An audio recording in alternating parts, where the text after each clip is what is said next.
As we promised, we delivered. As we keep decreasing the sizes of the vehicles, today we have the station wagon. We have the Volvo T5 V60 2016 model. This is the third generation of the Volvo V60, and it's a very, very nice car. It's a sporty looking family car that does well on all terrains. It's an all-wheel drive. We'll get much into that later. So, what is known about the Volvo company? The Volvo company, it's known for its epic advertisement. The trucks, we have seen the trucks advertisement, they're legit. We have known about their braking technology. We are known about their crashing tests, hotels, the luxury experience they offer. They are competing with the German brands, the VW group, the Volkswagen, the Audis, the BMWs. So, as we bring to you this car today, we're going to talk mostly about the safety features it offers and the other amenities that come with this car, comparing it to the Audi A3.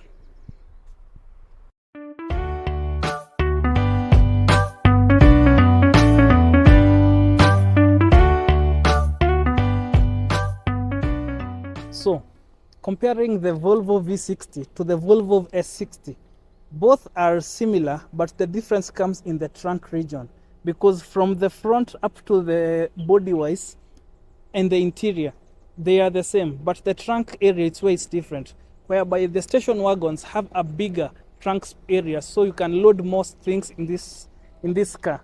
So let's get into the exterior of the car. So let's talk about the exterior face of the Volvo V60. The Volvo V60, it has the body lines on the hood. It has the chrome strip running diagonally on the Volvo badge. It has chrome strips on all the plastic panels surrounding the air intake. This is where we'll mount the number plates. It has air intake down below. Since this is not an off-roading machine, it doesn't have the mud guards, but it has a high ground clearance, so you can take it maybe off-roading kidogo kidogo, but not ile hardcore. On the lights, we have the fog lights down below. We have the xenon headlights, which are adaptive bending, like the Subaru we talked about in the previous video. So the Subaru had the SRH feature, which are the steering responsive headlights. They are similar in this case, whereby when you turn a corner and it's very dark, the lights turn with you and enabling you to see further inside, usigonge watu or those animals that jump on the road. Now this is the parking sensor, or a sensor in general, to help you avoid crashing into the feature ama obstacles in front of you. Let's say una park or kwa jam, anywhere too that you're near an obstacle, it will beep and stop immediately. So that's where the Volvo safety features come in. It starts at the front. So what powers the Volvo V60 T5? It is powered by a 2.5 liter 5-cylinder petrol engine that is turbocharged, which helps it to achieve 250 horsepower and 300 newton meters of torque. It also has a 6-speed automatic that is all-wheel drive. Now, comparing it to its German competitor, the Audi A3 TFSI. This car is powered by a 2-liter 4-cylinder turbo petrol engine that achieves 190 horsepower and 320 newton meters of torque. Now, the Audi A3, it's very quick, but the Volvo V60, it's fast due to the torque figures and the horsepower figures. So in a sprinting race, the Audi A3 wins, maybe in a drag race.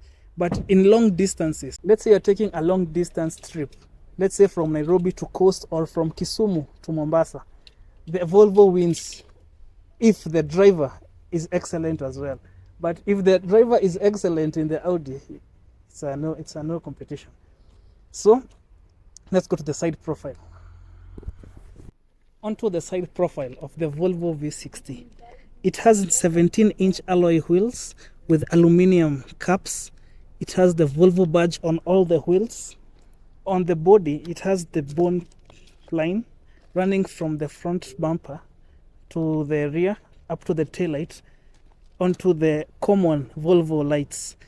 We'll get there in the rear review. So on the doors, it's like the sedan as well. the Volvo V60. So you just pull to open. It doesn't have the roof rails. It has the shark fin on top. It has the chrome strip running all around the mirrors as usual in the Volvo lines. It has the indicators on the mirror helping you to navigate in the dim weather, or indicate, let's say, in darkness, what where your car extents are. So let's go to the rear review. On the Volvo rear, we have the brake light on top. We have this large screen with a sticker here saying IntelliSafe.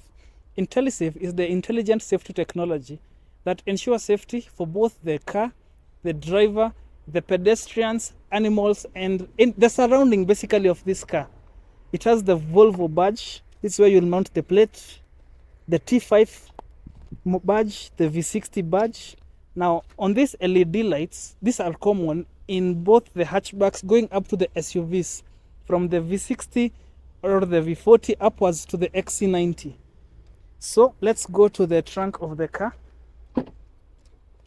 It is an electric tailgate where you have to push the button to lift it up. So it is a very spacious trunk. It doesn't have much to say about it. It doesn't have the 12-volt socket on this side, but it has the 12-volt socket on this side.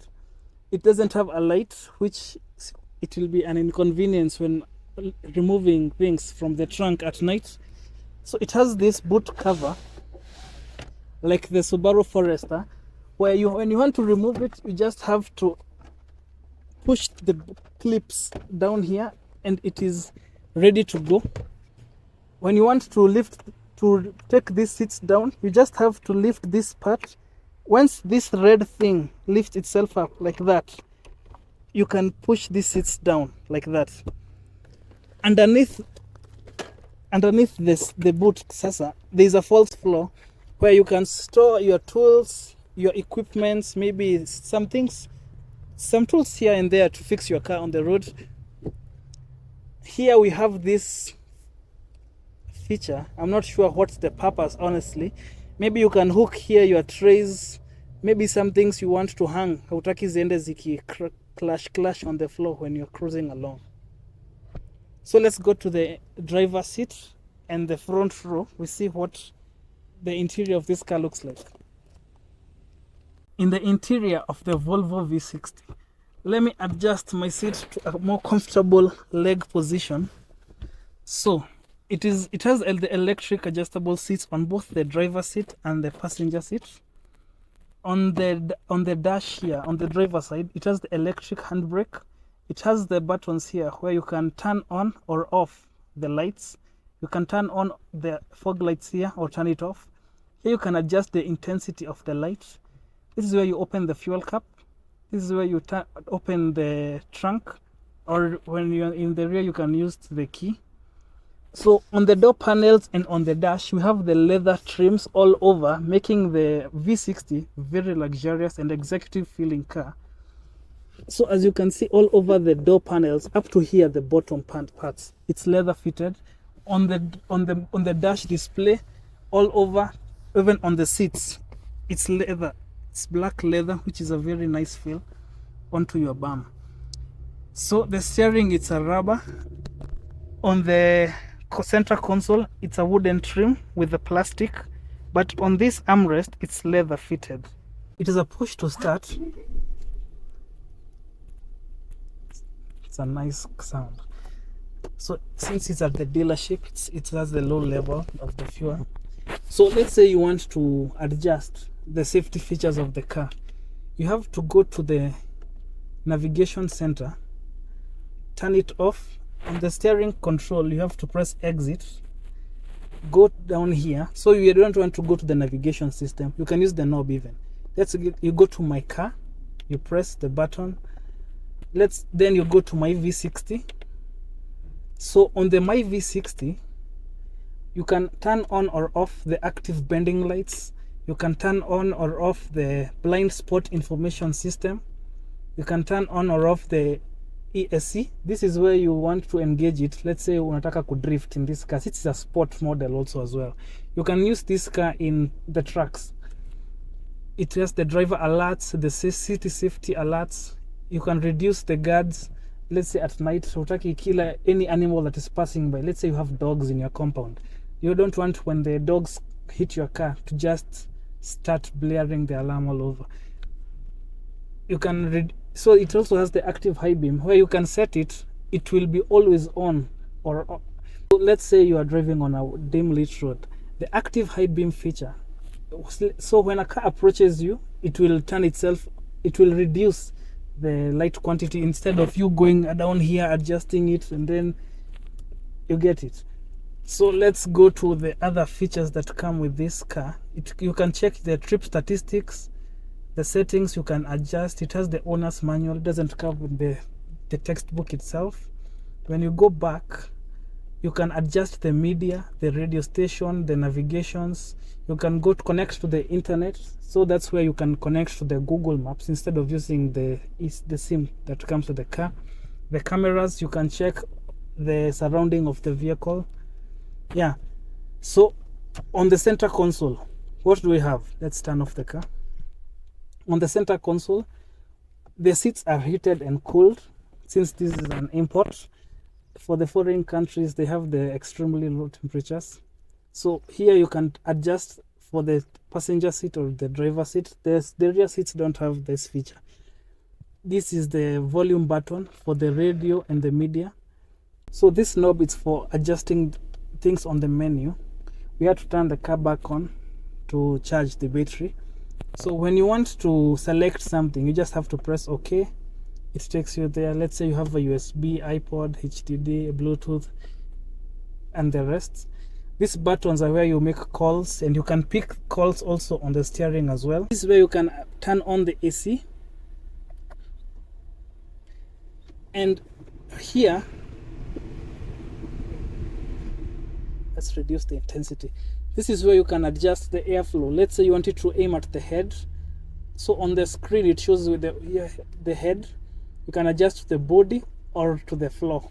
So let's say it's hot underneath, maybe it's a sunny day. So you can turn on all the features or turn off as needed. Here you have the lane keeping assists. Here itakusaidia ku keep a distance in between vehicles. It has the parking assist button. It has the eco mode where it will help you in the fuel consumption. When you want to connect to the net, you just have to press there. My car, it takes you to the menu that we were going to earlier using the button on the steering wheel before. On the dash, we have the AC vents on all sides, which is typical in all cars. So let's talk about the storage compartments. Down here, we have the 12-volt socket. We have the cup holders. They aren't the largest. Actually, the Volvo V60 doesn't have the largest, the most spacious cup holders, but it can hold, only these panels can hold large size water bottles. So on the door panels, it doesn't have the largest size storage, but it can hold, let's say, a small Kapianga bottle or the 300 ml to 500 ml water bottle. So let's go to the rear seat review. In the rear seat, it's very spacious as well. I haven't adjusted the leg room or anything because the rear seats aren't adjustable. They are fixed in position. You can't even pull them forward or back. They are fixed.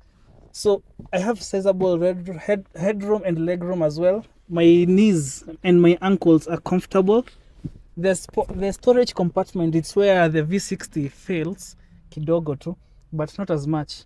So here you can fit 300 to 500 ml water bottles. It has the leather car pockets here on both sides. So it also has the 12-volt socket down here on the center console, and the AC panels on each door. So where the Volvo V60 might be an issue for some people, but not to most, because this is an integrity issue. It's this big lamp here on the floor. When you're seated in the middle seat, it will force you to put your legs on the right passenger side, on the left passenger side. So if there are two grown adults on this side, they might be squeezed a little bit. But that is an integrity issue, as I said. So let's talk about who should buy the Volvo V60. The Volvo V60 I think it's for someone who's looking for adventure, because the top speed for the car, it's 260, so it has a lot of speed. It's a family car as well. It's very, very nice. On the interior, I can compare it to the German competitors. On the exterior, it looks very sporty, very appealing. It's a very compact car. So if you are looking for something that is a family sized, a station wagon, and you don't want to, or your budget doesn't fit, or your intentions, let's say, or your tastes doesn't fit the big SUVs, I will highly convince you to look into the Volvo V60, because it performs, it deals with everything very nicely on all terrains. The fuel consumption is extremely good, because it consumes up of 15 to 16 kilometers per liter, which is very, very good. The safety for the family is also well. So if you want to purchase this car, contact us through drivedive or contact Lamad, where you will meet Purity, the sales agent there, and she'll take you through the sales process and the financing for this car. Thank you, and tune in next time to Drive Dive.